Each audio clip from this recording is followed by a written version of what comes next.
مين بقى صاحب جمله 5 جد؟ انت حسين. عبد الله. انت اللي جبتها ازاي دي؟ لا دي انا جايبها من، بص انا اقول لك على حاجه، هي مقسومه 2، 5 جد وال10 دول الكلام على مود. دي جامده مش عادي. بص جبتها منين يا 5 جد دي انا اصلا بقولها في حياتي يعني في العادي، او احنا عامه بنقولها لبعض اللي هو 5 جد. 5 دقايق جد يا جماعه بس. لا مش 5 دقايق، هي ده معناها بس هي بتيجي كده 5 جد بقى كده 5 جد. فدي مكتوبه معايا من زمان. وال10 دول الكلام على مود دي بقى كتبتها من 2 مثلا في النوتة، وكنت متاكد انها هستخدمها في يوم من الايام. اوكي. كنت متاكد انها هتيجي في يوم من الايام، وبعدين وانا ال10 دول اللي هو حلفان، انا بحلف ال10 دول. وال10 دول الكلام على انا كنت متاكد انها هكتبها في يوم من الايام. شد وايه 20 معادي حلوان والنوبه. 20 معادي حلوان والنوبه دي بقى اللي هي 20 فليكس من 20 فيصل. جامد فيصل. حسين من المعادي ونوبي من النوبه. اوكي. ووينج من النوبه. حلو. فعشان كده وتومي من حلوان. فعشان كده 20 معادي حلوان والنوبه. اوكي حلو. كلام طالع من القلب، من الموضوع نفسه. طيب انت بقى دخلت بعد كده عندنا الجمله اللي انت قلتها اللي هي الشباب اتلطت الشباب خدوا جنبه ونسيوا الاخويه. دي عامله شغل على التيك توك مش عادي، ده انت خارب الدنيا.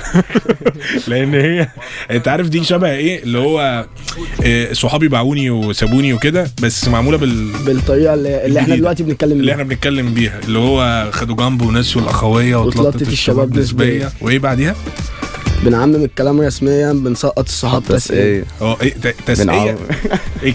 الكلام ده انت اللي كاتبه. انت بتبقى بتسمع يعني المزيكا، انتوا السايفر ده انت يلا بينا هنعمل يا جماعه سايفر، فانت بتقول بجد يعني انت بتمبروفايز او بترتجل وانت في وقتها صح؟ ايوه.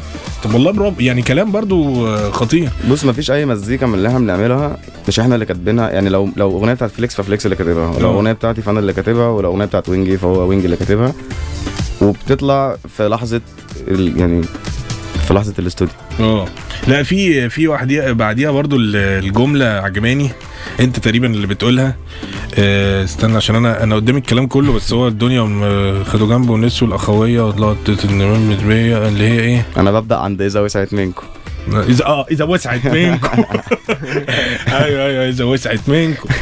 جه كمان ايه خرفتوا ونسيتوا نفسكم واسالوا عنا وحد. طيب ده الكلام وطريقه الكلام وطريقه الغنى. انا مش عارف اقول عليها ايه، بس اللويه بتاعت طريقه عوجة البق دي ليه او مين اللي اخترعها او جت منين او ايه سببها، ابتديتوها ازاي؟ انا حاسس ان دي حاجه اصلا يعني في مصر دي بص هفهمك. دي حاجه في طريقه كلام اي شاب مصري في سننا، يعني بيتكلم كده، عنده السويتش ده كده، مش هو في الطبيعي بيتكلم كده، بس هو عنده السويتش ده زي ما حسين ما قال، يعني هو عنده الجنبين. يعني اي حد بيبقى جواه الجنب الطيب والجنب الشرير. فاكر كان في فيلم زمان، مش انتوا عندكم كام سنه برضه عشان الناس تعرف؟ 24 حسين فليكس 20 ده انت صغير خالص، ده انت لسه بتدرس ها؟ لسه بدرس. وانا كمان لسه بدرس. بتدرسوا ايه بقى قول لي؟ انا بدرس تجاره.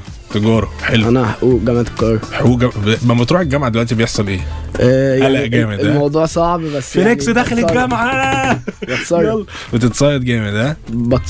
بتتصرف حلو. تستخبى يعني بتبقى عشان ما حدش يعرف. يعني بحاول. اوكي. بس بتعرف. طبعا، بس خلي بالك مهما عملت يعني كنا وقت الكورونا كنا بنلبس ماسك وبتاع، بس الناس وقت الكورونا كنت بروح الجامعه بالماسك، وبعدين الكورونا خلصت فبقيت انا الوحيد اللي بيروح الجامعه بالماسك، فبقوا عارفين ان انا اللي انا ابو ماسك. حسين بيجي.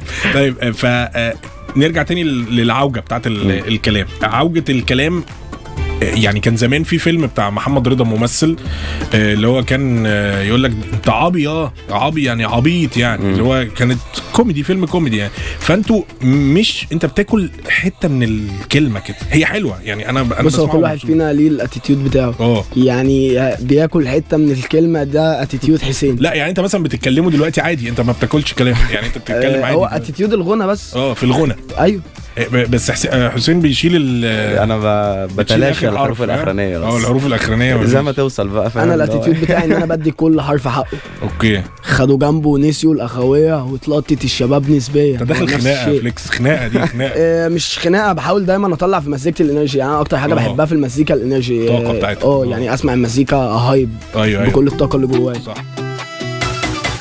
السكة أحلى مع خالد عليش على ميجا FM.